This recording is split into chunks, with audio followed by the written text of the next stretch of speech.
Hello, I'm Susan Anderson, and welcome to Susan So Creative. Today I'd like to share with you is playing with our built-in stitches.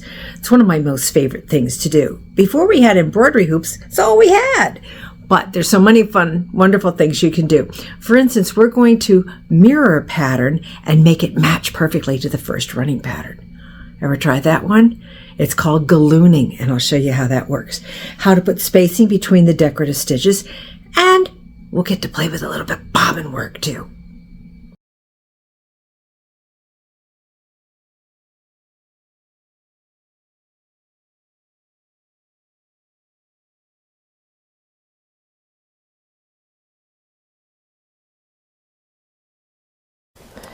When working with decorative stitches, you want to be aware of a couple of things here. Now you can see where my A foot looks like my F and my F2 foot. The opening is the same, and it's got the feet on the toes that come out on either side and so forth that way. Other than it being a clear view and a metal foot, it looks like it's not any different. But if you turn the feet over, you're going to see a difference. Now the F and the F2 are going to be the same. They actually give you a tunnel between the two lines of metal that go on your feed dogs. It's going to give you a tunnel here that allows for stitching. Your A foot does not. It is perfectly flat here. It doesn't give you a scoop out. So it is designed for straight stitching, not necessarily for decorative stitching. There's a big difference. So when your machine tells you on your screen which foot that it's recommending,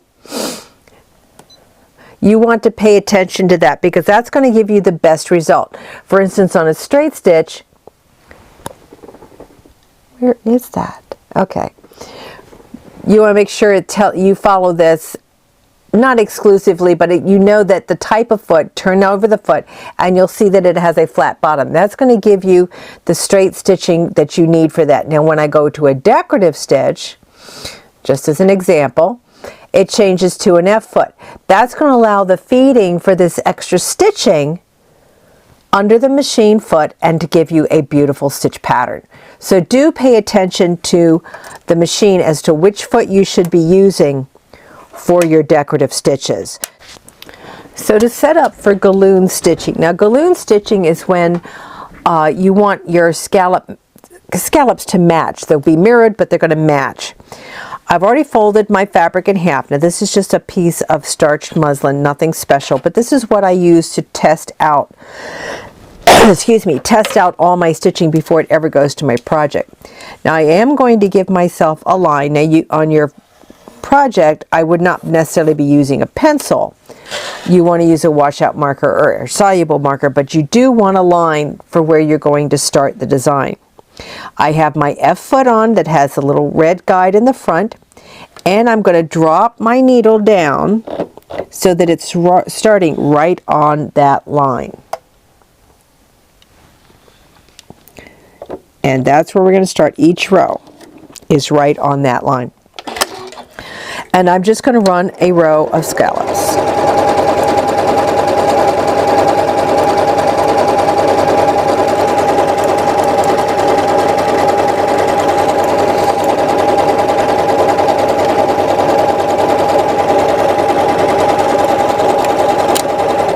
And finish.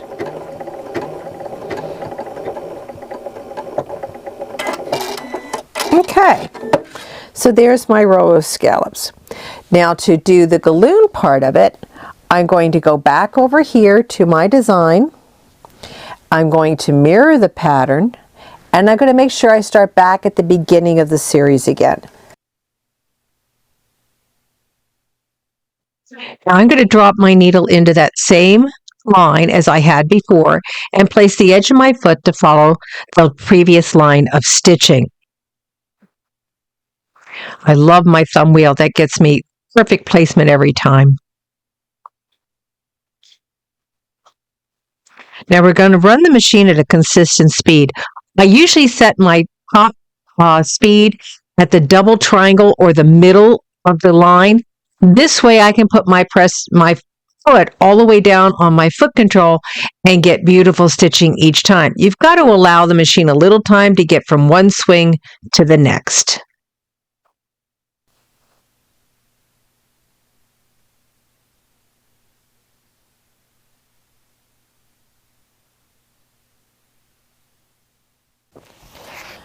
Now to fill the center of my galloon stitching, I'm going to combine a design with my bridging stitch. So we're going to go back to my decorative patterns. I want to go to Kids, and I'm going to select the heart. Now I'm going to turn on memory, whoops, just do one heart, and then I'm going to go to bridging stitch. So I'm going to go back to my decorative patterns, choose my bridging stitch. Now you have options here. You are going to want to test this out and see which one you want to use first. This will give you one stitch. Notice the position. You want to pay attention to that as to where your design starts and ends. In other words, if I go to this one, it's going to drop my needle position all the way to the far left. That's not the spacing stitch that will connect with my heart. My heart has a center needle.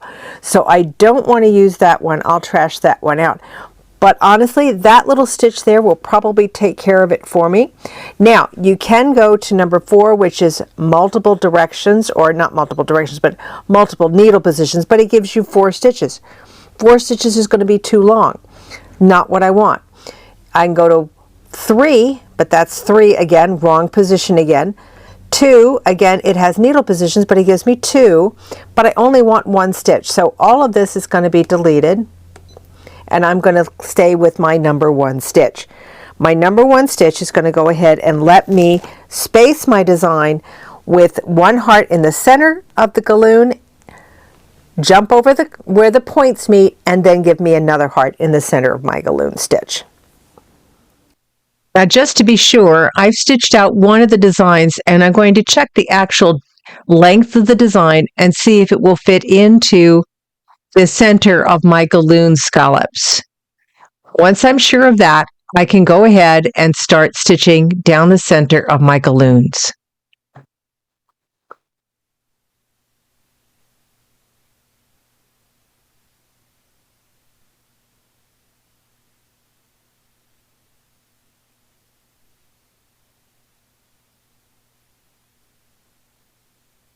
And that's going to fit just perfect.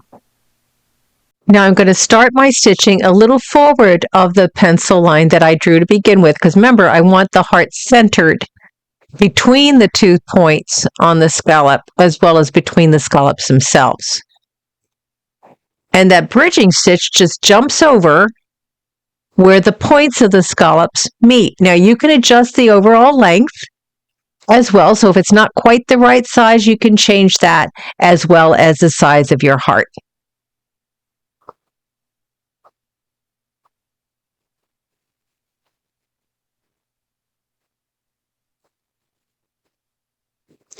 And there's my beautiful stitching. Wouldn't that make a great border, like on the edge of a blouse or a cuff? You can see where using the border foot would be beneficial. Not only does it have the mark in the center, but it has the far mark on the right and the left, plus additional marks that extend out on the wings, making it very easy for you to align your design with whatever you're working with. Gallooning can be a lot of fun, and there's some wonderful patterns in the machine that can work. However, remember, and you can see real well on this one, you must get that started right at the exact stitch, or you're going to be slightly off kilter and not perfectly straight. Once you've got that, and this is why we practice, and you can see how I practice, why we practice is to get that line up correct, so that when we do go to the garment or the project, we have it and it works beautifully. Here are some beautiful examples I found online of gallooning and running patterns.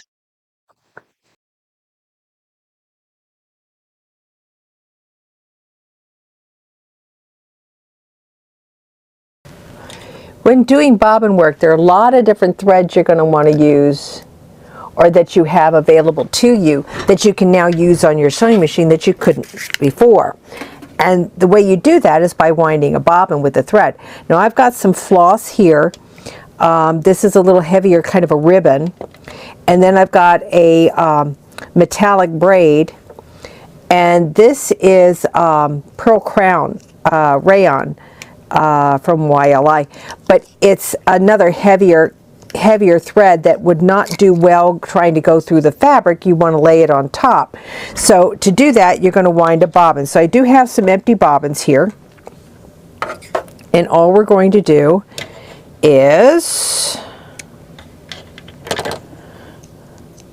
feed that up through the large hole in the bobbin.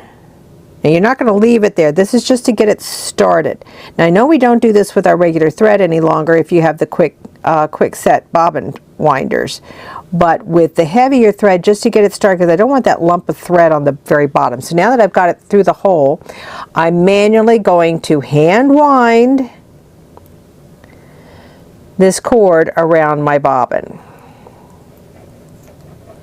Doesn't take very long.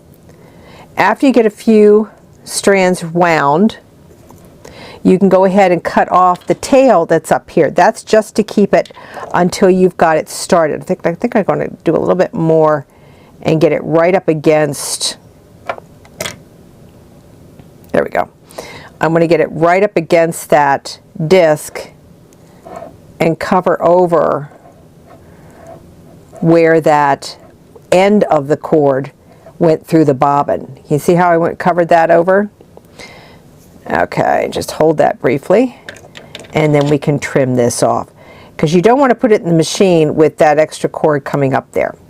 Now we'll just finish winding some more thread on here, or cord in this case.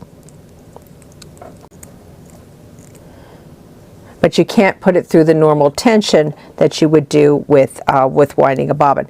Okay, I'm going to go ahead and cut this cord, holding both ends so it doesn't come off my bobbin. There we go. Why am I having such a problem today? There we go. Just cut that off. Okay. Put the cord aside.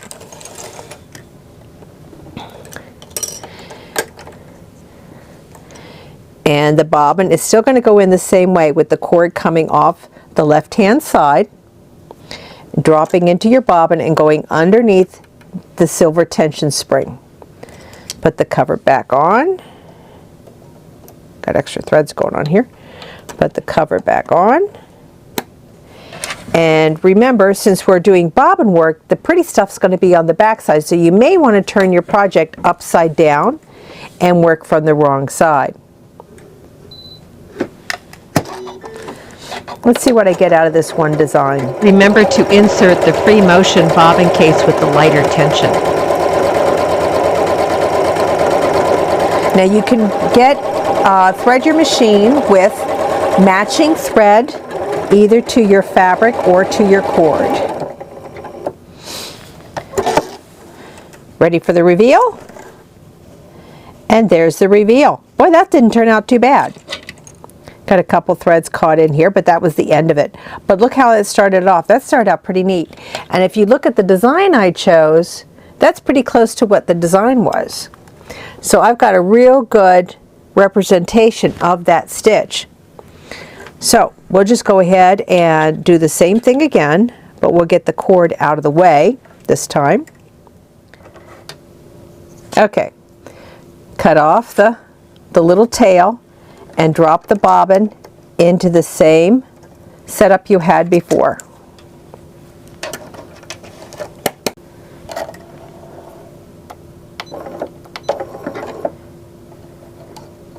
We're going to pull that bobbin thread to the surface.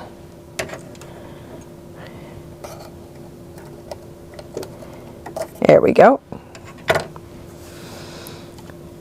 That way it won't get caught in my stitching.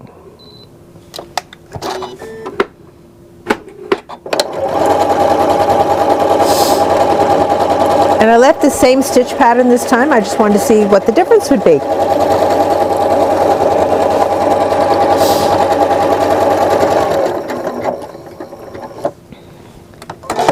Ready for the reveal? Oh, that turned out real pretty too, kind of a lacy trim going on there. Let's try a different pattern this time. Now I don't want to get anything that's too involved because it won't turn out as nice, and you don't want anything that is triple stitched because you've already got the heavier thread here. So you want an open work design. So I'm just going to choose something real simple. Let's try this one, see how this one goes.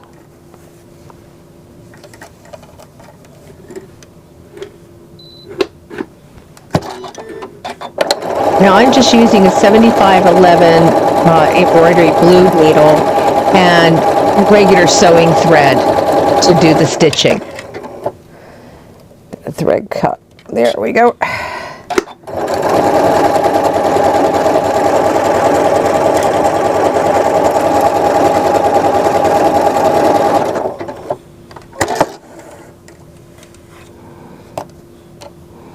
Oh, that turned out real pretty. Look how that one worked out. Very nice.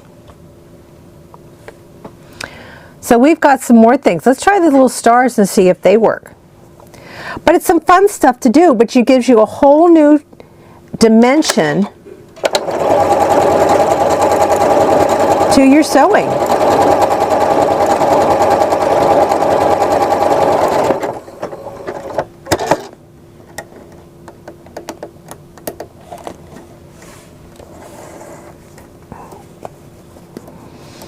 Okay, the stars didn't quite work, but a rather interesting kind of a crisscross effect.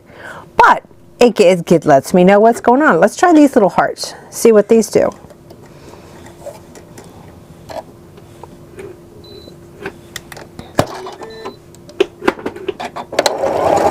Remember, you're always working from the wrong side of your fabric.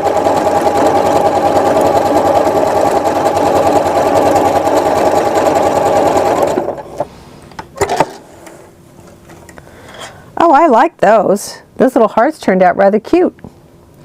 So again, just play with your built-in stitches, do some line stitching, and play with some of the decorative threads that you may have on hand for your serger.